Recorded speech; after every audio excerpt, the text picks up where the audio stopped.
ಒಳಗಡೆ ಏನ್ ಮಾಡ್ತಾ ಇದ್ದೀರಾ? ಏನಿಲ್ರಿಪ್ಪ, ಅದಾವನ ಮೆಣಸಿನಕಾಯಿ ಒಳದ ಹಾಕಿದ್ರಿ. ಕುಟ್ಟಬೇಕಂತೇನು ಒಣಕಿ ಹುಡುಕಿ ಹಾಕತ್ತೀನಿ. ಒಣಕಿ ಒಟ್ಟ ಸಿಗವಲ್ರಿ.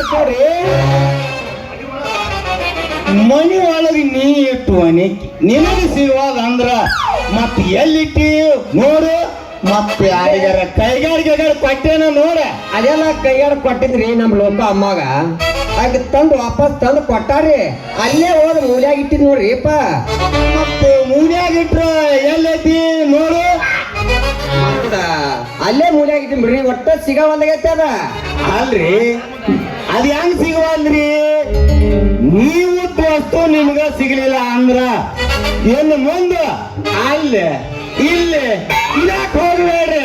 ಮತ್ ಏನಿಲ್ರಿ, ನೀವು ಕೋಟಿನ ಜೇಬನಾಗಿಲ್ಲ ಏನ್ ಮತ್ತ? ನಾನು ಕೋಟಿನ ಜೇಬ ತೂತು ಬಿದ್ದೈತಿ. ಬ್ಯಾಡ, ಎಲ್ಲಿಡ್ಬೇಕು ಅನ್ನೋದು ನಮ್ಮ ಸಾಕಾರ ಕೇಳು ಹೇಳ್ತಾರ. ಭಟ್ರ, ನಿಮ್ಮ ವಸ್ತು ನಿಮ್ಮ ಜವಾಬ್ದಾರಿನೇ. ಗುಂಡಪ್ಪನವರ ಕೈಗೆ ಕೋರ್ಟಿನ ಜೇಬಿನಾಗ ಇಡೋದು ಬೇಡ. ಗುಂಡಪ್ಪನವರೇ, ನೀವು ಬೇಗ ಬ್ಯಾಂಕಿಗೆ ಹೋಗಿ ಬರ್ರಿ. ಆಗಲ್ರಿ ಪಾದನಿ. ಭಟ್ರ, ಎಷ್ಟು ದಿವಸಗಳಾಗುತ್ತಾ ಬಂತು ನಮ್ಮನೆಯ ಕೆಲಸಕ್ಕೆ ಸೇರಿ? ಇನ್ನು ನೀವು ಜಾಣರಾಗುವುದು ಯಾವಾಗ? ನಾವೆಲ್ಲ ಜಾಣ ಆಗ್ಬೇಕಂತೇಳಿ ಎಲ್ಲ ಬಾಳ ಕನಸು ಕಟ್ಟಿರ್ತೀವ್ರಿ. ಮಧ್ಯ ಒಳಗ ಮದುವೆ ವಿಷಯ ತಲೆ ಹೋಗ್ತಂದ್ರೆ ಸಾಕೋರಿ. ಉಪ್ಪ ಹಾಕೋ ಬದಲಿ ಖಾರ ಹಾಕ್ತಿವ್ರಿ. ಖಾರ ಹಾಕೋ ಬದಲಿ ಅರಿಶಿ ಪುಡಿ ಹಾಕಿಬಿಡ್ತೀವ್ರಿ. ಹಿಂಗಾಗಿ ನಮ್ಮ ತಲೆ ಕೆಟ್ಟ ಧಾರವಾಡಕ್ಕೆ ಹೋಗೋದು ಒಂದ ಹೋದ್ ನೋಡ್ರಿ. ಅಲ್ರಿ ಭಟ್ರ, ಮದುವೆ ಆಗ್ಬೇಕು ಅಂತ ಆಸೆ ಪಡ್ತೀರಾ ನೀವು? ಮೈ ಮೇಲೆ ಚೆನ್ನಾಗಿ ಬಟ್ಟೆ ತೊಡುದಿಲ್ಲ, ಉಂಡು ತಿಂದು ಗಟ್ಟಿ ಆಗ್ತೀರಾ ಅಂದ್ರೆ ಅದು ಇಲ್ಲ. ನಾವೆಲ್ಲ ಒಳ್ಳೆ ಬಟ್ಟೆ ಹಾಕಿ ಬರ್ತೀರ. ನಿಮ್ಮ ಪೂರ ಪಾರ್ಟಿ ಇರ್ತಾವ್ರಿ, ಚಿಕ್ಕನ ಮದರ್ನ ಮಟನ ಅವ್ರು ತಿಂದು ತಿಂದು ನಮ್ಮ ಮೈ ಹೀಟ್ ಆಗಿಬಿಡ್ತಾರೆ. ಆ ಹೀಟಿಗೆ ಎರಡದಿಂದ ನನ್ನ ಬಟ್ಟಿ ಚೂರು ಚೂರಾಗಿ ಹೋಗ್ಬಿಡ್ತಾವ್ರಿ ಪದನಾರ. ಅದಕ್ಕೆ ನಾವು ಬಟ್ಟಿ ಹಾಕುವುದೇ ಇಲ್ರಿ. ಮತ್ತೆ ಯಾಕೆ ತೊಡವಲ್ರಿ? ನಾವು ದಿನಾಲು ಮಟನ್ ತಿಂದನಲ್ರಿ, ಅದಕ್ಕೆ ಹಾಕುವುದೇ ಇಲ್ರಿ ನಾವ. ನಿಮ್ಮ ಹೀಟಿಗೆ ಬಟ್ಟೆನೆ ತುಂಡಾಗಿ ಹೋಗೋದ್ನ್ಯಾಗ ಇನ್ನೇ ಮುಂದೆ ನಿಮ್ಮನ್ನು ಮಾಡ್ಕೊಂಡು ಹೆಂಡತಿ ಗತಿ ಹೆಂಗೋ?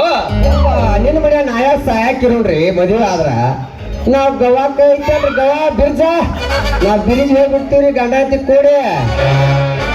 ಓಹೋ, ಹಿಂಗ ಆಗ್ಲಿ. ನಾವು ಮೊದಲು ಫ್ಯಾಕ್ಟ್ರಿಗೆ ಹೋಗಬೇಕು. ಸಿಹಿ ಹೆಚ್ಚಾಕಿ ಒಂದು ಗ್ಲಾಸ್ ಹಾಲು ತೆಗೆದುಕೊಂಡು ಬಾ. ಹೋಗಿ ಬರ್ತೀವಿ ನಾವು.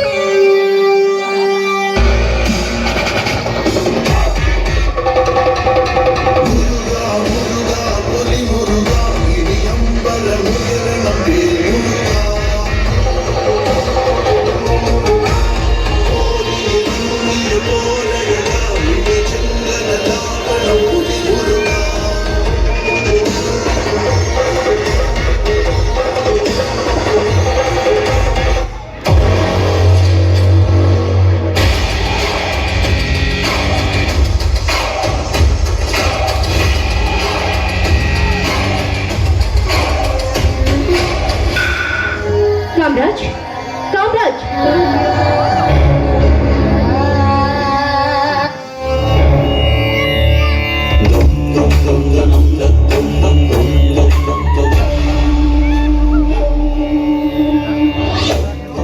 ಯಾರು ನೀನು?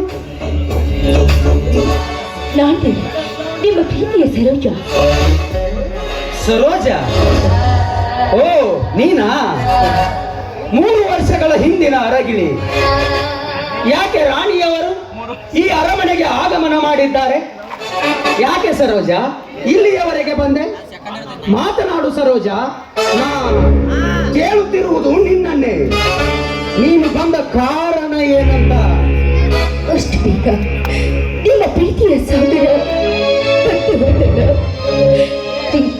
ನಾವು ಬಂದ ಕಾರಣ ನಿಮಗೆ ಹೇಳ್ಬೇಕ? ಕೈಯಲ್ಲಿ ಕನ್ನಡಿ ಹಿಡಿದು ಮನೆ ತುಂಬ ಹುಡುಕಿದ್ರೆ ಕನ್ನಡಿ ಸಿಗ್ತೋಗುದ. ನಿಮ್ಮ ಅಂತವಾಗಿರೋ ಹೃದಯದ ಮೇಲೆ ಒಮ್ಮೆ ಚೆಲ್ಲಿ ನೋಡ್ರಿ. ನಾನು ಬಂದ ಕಾರಣ ಗೊತ್ತಾಗುತ್ತೆ. ಗೊತ್ತಾದರೂ ಮಾಡುವುದೇನಿದೆ ಸರೋಜ?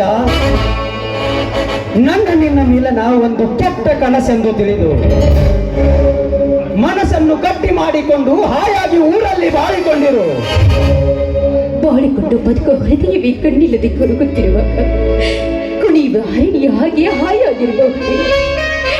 ನಮ್ಮ ಕುಟುಂಬ ಸಾಗರದಲ್ಲಿ ನೀವೇ ನಾವಿಕರೆಂದು ಭಾವಿಸಿ ನಿಮ್ಮ ಕೈಯಲ್ಲಿ ನನ್ನ ಹೃದಯವನ್ನು ಅರ್ಪಿಸಿ.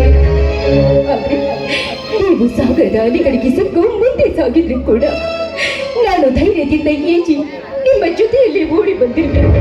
ನೋಡಿ, ನಿಮ್ಮನ್ನೇ ನಂಬಿ ಬಂದಿರೋ ಈ ನಿಮ್ಮ ಪ್ರೀತಿಯ ಸರೋಜಾಳ ಕರುಳಿಗೆ ಕೈಬಿಟ್ಟು ತಾಳಿ ಕಟ್ಟಬೇಕೆ? ಕಟ್ಟುವುದರಲ್ಲಿ ತಪ್ಪೇನಿದೆ.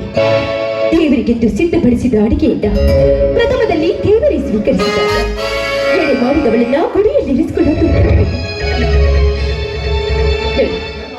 ನನ್ನ ನಿಮ್ಮ ಪ್ರೇಮ ಸಾಗರ ಸೇರಿ ಸಂಗಮವಾಗಿದೆ.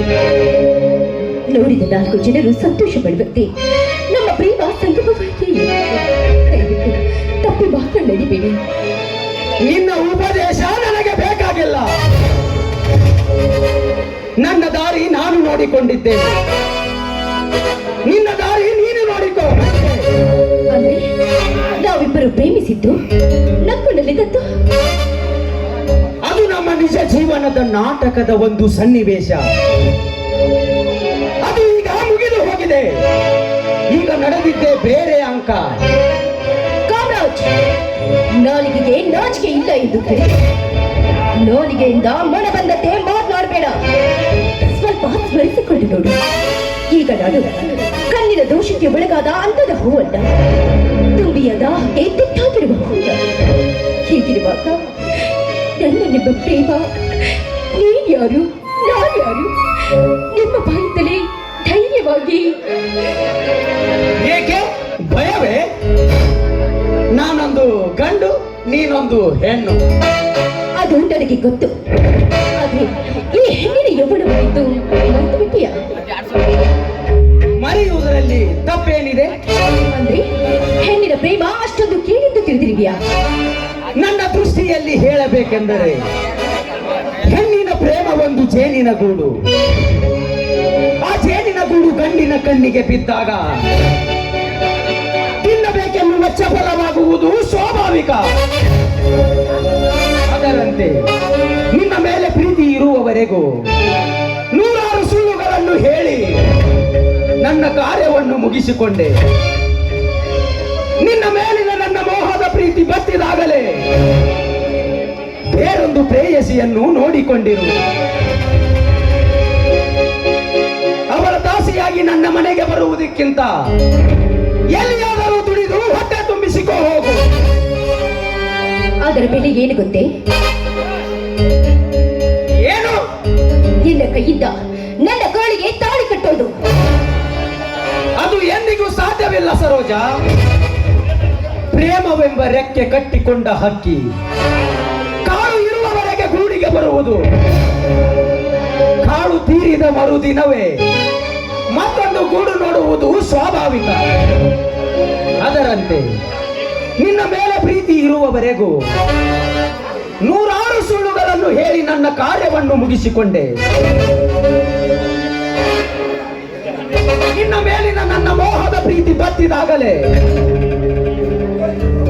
ಬೇರೊಂದು ಹೆಣ್ಣನ್ನು ಪ್ರವೇಶಿಸಿದೆ. ಅವಳ ದಾಸಿಯಾಗಿ ನನ್ನ ಮನೆಗೆ ಬರುವುದಕ್ಕಿಂತ ಎಲ್ಲಿಯಾದರೂ ದುಡಿದು ಹೊಟ್ಟೆ ತುಂಬಿಸಿಕೋ ಹೋಗು. ಕರುವಿಲ್ಲದ ಕಟುಕ, ಕುರಿಯ ಕತ್ತು ಕೊಯ್ಯೋ ಕಟುಕನಿದ್ದ, ಕರಗದ ಕಲ್ಲಿನ ಹೃದಯವಿದ್ದು ಹಸಿದ ಹೊತ್ತಿಗೆ ವಿಷವನ್ನೇ ಹಾಕುವೆಯೇ ಹೊತ್ತು ಅನ್ನವನ್ನಂತೂ ನೀನು ಹಾಕಲಾರೆ, ಅನ್ನವನ್ನಂತೂ ನೀನು ಹಾಕಲಾರೆ. ನಾವು ತಿಳಿದುಕೊಂಡ ಹಾಗೆ ನೀನೊಬ್ಬ ಮರ್ಯಾದೆ ಇಲ್ಲದ ಮನುಷ್ಯ, ಒಬ್ಬ ಮೋಸಗಾರ, ವಂಚಕ, ಒಬ್ಬ ಪಾಪಿಷ್ಟ ನೀನು. ನಿಜ ಸರೋಜ, ನಾನು ಪಾಪಿಷ್ಟ, ನಾನು ವಂಚಕ, ನಾನೊಬ್ಬ ಮೋಸಗಾರ.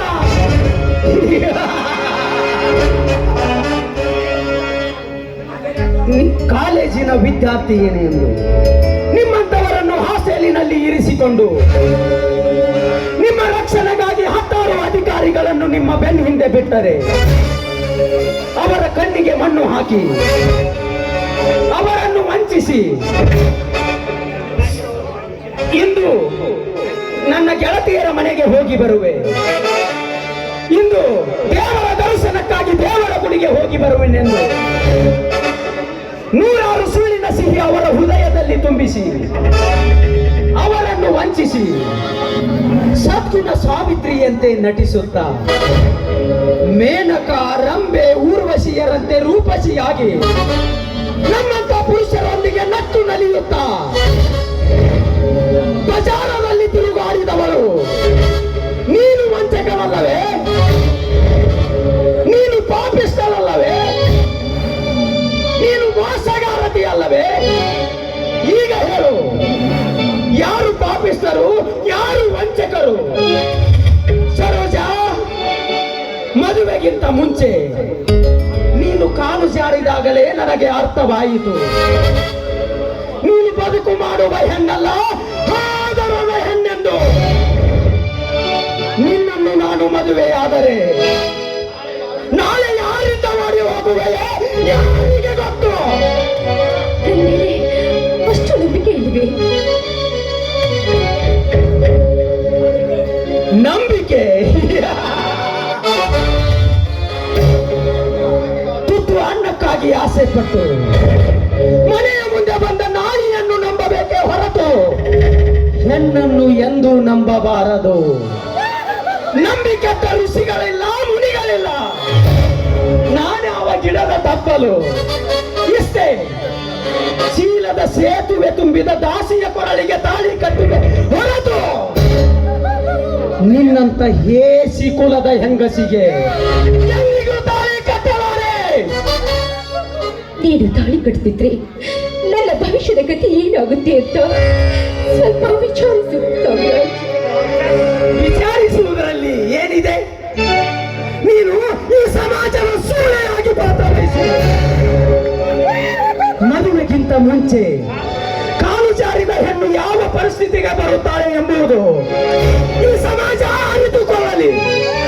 ಈ ಭಾರತೀಯ ನಾರಿಯರು ನಿನ್ನ ಜೀವನದಲ್ಲಿ ಆದರೂ ನಿನ್ನ ಕೆಟ್ಟ ಶೀಲದ ಮಹತ್ವವನ್ನು ತೋರಿಸಿಕೊಂಡು ಈ ನಿನ್ನ ಅಕ್ಕ ತಂಗಿಯರಿಗೆ ನಿನ್ನ ಹೇಸಿ ಕುಲದ ಬದುಕನ್ನು ನೋಡಿ ಮದುವೆಯಾಗದ ತರುಣಿಯರು ಕೊರಳಿಗೆ ತಾಳಿ ಬರುವವರೆಗೂ ಅವರು ಭದ್ರವಾಗಿರಲಿ. ಮತ್ತೊಬ್ಬರ ಜೀವನ ಭಾವನೆ ಮಾಡಲು ನನ್ನ ನನ್ನನ್ನು ಹಾಳು ಮಾಡ್ಕೊಳ್ಬೇಕೆ? ಅದೇ ಮನುಷ್ಯತ್ವ. ಜನ ಸೇವೆಯೇ ಜನಾರ್ದನ ಸೇವೆ. ಅದೆಲ್ಲ ನನಗೆ ಬೇಕಾಗಿಲ್ಲ. ನಿಮ್ಮ ಸೇವೆ ನನಗೆ ಬೇಕು. ದಯವಿಟ್ಟು ದಯವಿಟ್ಟು ನನ್ನನ್ನು ಕಾಪಾಡು ಕಾಮರಾಜ್. ನಿನ್ನ ಉಪದೇಶ ನನಗೆ ಬೇಕಾಗಿಲ್ಲ. ನಿಮ್ಮಂತ ಕೈಯಾಳಿಗಳಿಗೆ ಕಾಲಿನ ಉಪದೇಶದಿಂದಲೇ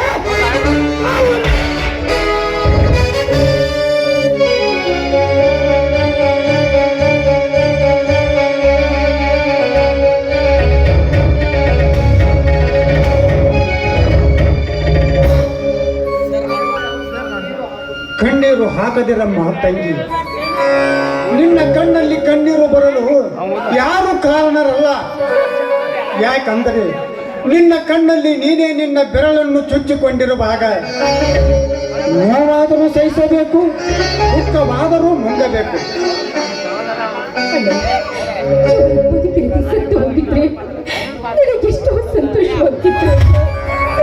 ಅಂತ ಕೆಟ್ಟದ್ದನ್ನು ಬಯಸಬೇಡ. ಏನ್ರಿ ಸಾವುಕಾರಿ, ನಿಮ್ಮೊಂದಿಗೆ ಕೆಲವು ವಿಷಯಗಳನ್ನು ಮಾತನಾಡಬೇಕಂತ ಬಂದಿದ್ದೇನೆ. ಅದಕ್ಕಾಗಿ ನನ್ನ ಮಾತಿಗೆ ಮನ್ನಣೆ ಕೊಡಬೇಕಂತ ಕೇಳ್ತಾ ಇದ್ದೇನೆ. ಮಾತಿಗೆ ಮನ್ನಣೆ ಕೊಡಬೇಕು ಅಂತ ಕೇಳುವ ಹಕ್ಕು ನಿನಗಿಲ್ಲ, ಹೇಳುವ ಹಕ್ಕು ನಿನಗಿದೆ, ಕೊಡುವ ಅಧಿಕಾರ ನನಗಿದೆ. ಆದರೂ ಮರ್ಯಾದೆಯಿಂದ ಕೇಳುವ ಧರ್ಮ ನಮ್ಮದು. ಕಾರಣ ಒಂದು ಹೆಣ್ಣಿಗೆ ಅನ್ಯಾಯವಾದ ಕಾರಣ ನ್ಯಾಯ ಕೇಳಲು ಬಂದ ಒಬ್ಬ ಕಕ್ಷಿದಾರ ನಾನು.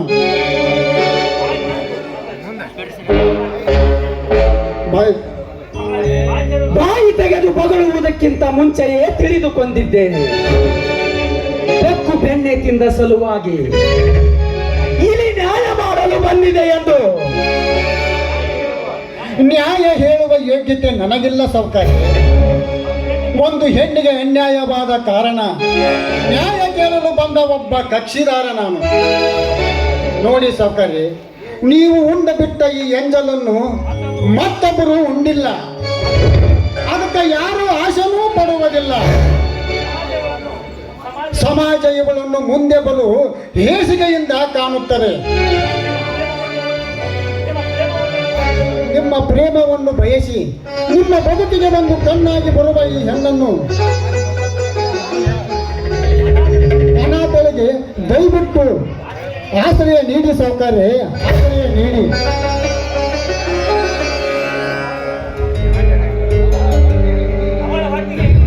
ಅವಳ ಹೊಟ್ಟೆಗೆ ಹಿಡಿ ಅನ್ನ ಬಿದ್ದರೂ ಚಿಂತೆ ಇಲ್ಲ, ಅವಳ ಹೊಟ್ಟೆಗೆ ಹಿಡಿ ಹಿಟ್ಟು ಇರದಿದ್ದರೂ ಚಿಂತೆ ಇಲ್ಲ. ನೀವು ಕಟ್ಟಿದ ತಾಳಿಯ ಹೆಸರಿನಿಂದ ಸಮಾಜದಲ್ಲಿ ಈ ಹೆಣ್ಣು ಒಂದು ಗೃಹಿಣಿಯಾಗಿ ಬಾಳಬಹುದು. ದಯವಿಟ್ಟು ಮನಸ್ಸು ಮಾಡಿ ಸೌಕರ್ಯ, ಮನಸ್ಸು ಮಾಡಿ. ಇಷ್ಟು ಕನಿಕರದಿಂದ ನೀನು ಕೇಳಿಕೊಳ್ಳಬೇಕಾದರೆ ಇವಳು ನಿನಗೆ ಏನಾಗಬೇಕು? ಒಂದೇ ಬಳ್ಳಿಯ ಹೂಗಳಂತಿರುವ ನಂಬಿಕೊಂಡಿರುವ ಅಣ್ಣ ತಂಗಿಯರು. ತಂಗಿ, ಆಹಾ ಆಹಾ, ಒಡ ಹುಟ್ಟಿದ ತಂಗಿಗೆ ತಂಗಿ ಎಂದು ಕರೆಯದ ಈ ಕಲಿಯುಗದಲ್ಲಿ ಹಾದಿಯ ಮೇಲೆ ಬದುಕುವ ಹೆಣ್ಣಿಗೆ ತಂಗಿ ಎಂದು ಕರೆಯುವೆಯಾ? ಹೈಬ್ರಿಡ್ ಅಣ್ಣ, ಆಹಾ, ಪರವಾಗಿಲ್ಲ. ಹಗಲಲ್ಲಿ ನೀನು ಅಣ್ಣನಾದರೂ ರಾತ್ರಿಯಲ್ಲಿ ನಿನ್ನ ಕಣ್ಣಿಗೆ ರೂಪಸಿಯಾಗಿ ಕಾಣುತ್ತಾರಲ್ಲ ಕಾಮರಾಜ್. ಹೆಚ್ಚಿಗೆ ಮಾತನಾಡಬೇಡ. ವಿಷದ ಅಕ್ಷರಗಳನ್ನು ಜೋಡಿಸಿ ನೀನು ಮಾಡಿದ ಪಾಪ ಇನ್ನೊಬ್ಬರಿಗೆ ಹಂಚಲು ಹೋದರೆ ಬಿಟ್ಟು ಹೋಗುವುದೇ ನಿನ್ನ ಕರ್ಮ. ಅದು ಎಂದಿಗೂ ಸಾಧ್ಯವಿಲ್ಲ. ಇವು ನಿನಗೆ ಕಟ್ಟಿಟ್ಟ ಬುದ್ಧಿ. ಕಟ್ಟಿಟ್ಟ ಬುದ್ಧಿಯಾಗಲು ನಾನೇನು ಕಟ್ಟಿಲ್ಲ. ಇವ ಕೊರಳಿಗೆ ತಾಯಿ ಹೆಚ್ಚು ಒತ್ತಾಯ ಮಾಡಿದರೆ ಒತ್ತು ಹೊರಗೆ ಹಾಕಬೇಕಾದೀತು ನಿಮ್ಮಿಬ್ಬರನ್ನು. ಈ ನಿನ್ನ ಗೊಳ್ಳು ಬೆದರಿಕೆಗೆ ಹೆದರುವ ಬೆಪ್ಪ ನಾನಲ್ಲ. ನಮ್ಮನ್ನು ಎದುರಿಸಲು ಬಂದಿದ್ದೆ, ಆದರೆ ಒದೆ ತಿನ್ನಬೇಕಾದವನು ನೀನೇ ಹೊರತು ನಾನಲ್ಲ.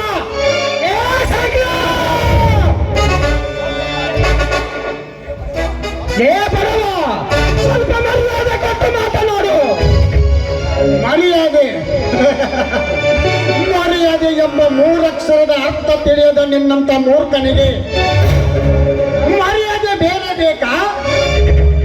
ನಿಮ್ಮಂತವರಿಗೆ ಮರ್ಯಾದೆ ಕೊಟ್ಟು ಮಾತನಾಡಬಾರದು, ಮೆಟ್ಟಿಗೆ ಹೊಡೆದು ಮಾತನಾಡಿಸಬೇಕು. ನಾನು ಈ ಊರ ಸಾಹುಕಾರ. ಸಾಹುಕಾರ ಎನಿಸಿಕೊಂಡ ಶರೀರಕ್ಕೆ ನ್ಯಾಯ, ನೀತಿ, ಧರ್ಮ ಗೊತ್ತೈತೆ ಸಾಹುಕಾರಿ. ನಿಮ್ಮಂತ ನೀಚ ಸಾಹುಕಾರರು ಮಾನವ ತುಂಬಿದ ಮನುಷ್ಯರಾಗಿ ಹುಟ್ಟುವುದಕ್ಕಿಂತ ಹುಲ್ಲು ತಿಂದು ಹಳೆ ಗೋಡೆಯಲ್ಲಿ ಬದುಕುವ ಪಶುವಾಗಿ ಹುಟ್ಟಿದರೆ ಅನ್ನ ತಿಂದು ಅರಚುವ ಹೇಸಿ ಕುಲದ ಮಾನವರಿಗೆ ಮಾನವಾದರೂ ನೀಡುತ್ತಿದ್ದೀರಿ.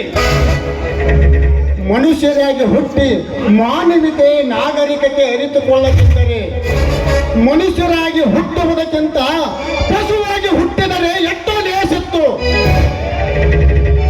ವೈಕೋರಪ್ಪ ಇವನ ಹೆಸರು ಮ್ಯಾಗ ಇವ್ ಹಿಂಗೆ ಹೇಳಿದ್ರೆ ಗೊತ್ತಾಗುದಿಲ್ಲ, ಬೇರೆ ತರನ ಹೇಳ್ಬೇಕು. ಲೇ ಮುಚ್ಚು ಬಾಯಿ.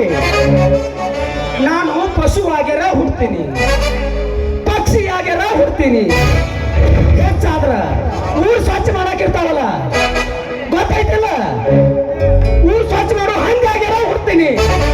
ಅದೆಲ್ಲ ನಿನಗೆ ಆಗ್ಲಿ. ನಾನು ಮಾತ್ರ ಕೊರಳಿಗೆ ಮಾಂಗಲ್ಯ ಕಟ್ಟುವುದು ಸುಳ್ಳು ಮಾಡು. ಬೇಕಾದರೆ ಮಾಡಿದ ತಪ್ಪಿಗಾಗಿ ಹೋಗಿ ತಗೋ ಈ ಬಕ್ಷಿಸ್. ಎಲ್ಲಿಯಾದರೂ ಹೋಗಿ ಇಬ್ಬರು ರಕ್ಷಣೆಯಿಂದ ಬಾಳಿರಿ. ಸಾವುಕಾರ ಈ ಬಕ್ಷಿಸು 10,000. ಒಂದು ಪವಿತ್ರ ಹೆಣ್ಣಿನ ಪ್ರೇಮದ ಬೆಲೆ 10,000. ಸಾವುಕಾರೆ, ಅಕಸ್ಮಾತ್ ಇವಳೇ ನಿನ್ನ ತಂಗಿ ಆಗಿದ್ದರೆ ಆವಾಗ ಇವಳನ್ನು ನನಗೆ ಎಷ್ಟಕ್ಕೆ ಮಾರುತ್ತಿದ್ದೀರಿ? ಏ ಶಂಕರ! ಈ ಸಾಹುಕಾರನೊಂದಿಗೆ ಸರಿ ಮಾತನಾಡಬೇಡ, ಸತ್ತು ಹೋಗುವೆ.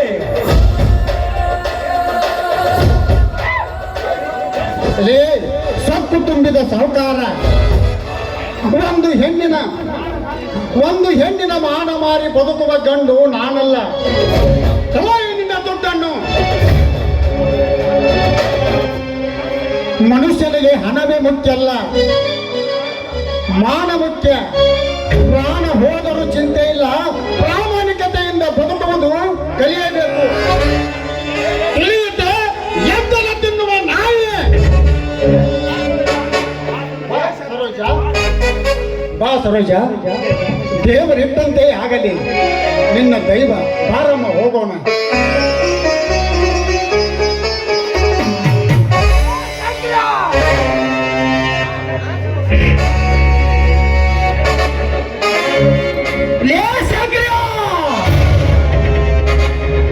ತಾಯಿಯ ಗರ್ಭದಿಂದ ಹೊರಗೆ ಬರಬೇಕಾದ್ರೆ ಜಯನೇ ಮುಂದಿಟ್ಟು ಹುಟ್ಟಿದವನೇ ಈ ಕಾಮರಾಜ್. ಇಂಥ ಕಾಮರಾಜನ ಮಾತಿಗೆ ನನ್ನ ಮಣ್ಣ ಕೊಡುವುದೇನೋ ಶಂಕರ. ಶಂಕರ, ನನಗೆ ಮತ್ ಮಾಡ್ತೀಯೇನೋ ಶಂಕರ. ಶಂಕರ, ನನಗೆ ಎಂಜಲು ನಾಯಿ ಎಂದು ಹೋದನಲ್ಲ, ಇದು ತುಂಬಾ ಅವಮಾನ, ತುಂಬಾ ಅವಮಾನ.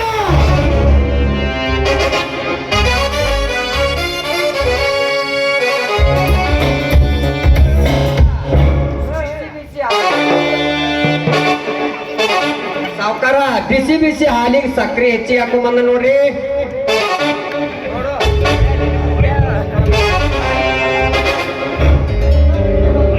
ಒಂದು ಕದಾರಕ್ಕೆ ಹಾಕು. ನಮ್ದು ನಮಗೆ ಅತ್ತೈತಿ. ಹಾಲು ಕುಡಿಬೇಕಂತೆ, ಹಾಲು. ಕೈ ಸುಟ್ಕೊಂಡು ಹಾಲು ಮಾಡ್ಕೊಂಡ್ ಬಂದ್ರ ನಮ್ಮ ಸಾವುಕಾರ ಕುರು ನೆಸಬಾಡಿ ಇಲ್ಲ ನೋಡ್ರಿ. ನಾವೇನ್ ಮಾಡ್ರಿ, ಸಿಟ್ಟ ತಣ್ಣ ಹೋಯ್ರಿ ಅಂತ ನಾವು ಶಾಂತಿದ್ದ ಕುಡ್ದ ನಮ್ಮ ಸಾವುಕಾರಾಗ ಒಳಗೆ ಹೋಗಿ ಶಾಂತಿ ಮಾಡಿರತ್ತ.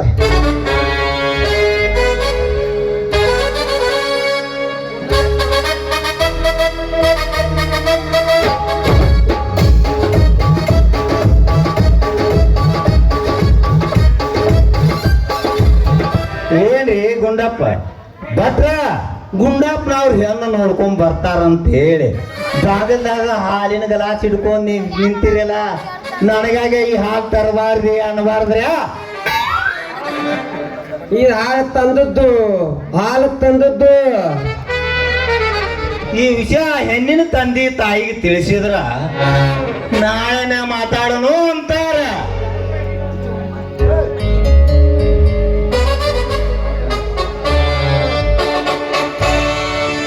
ಬಟ್ರೆ, ಹಾಲು ತನ್ನಿರಿ.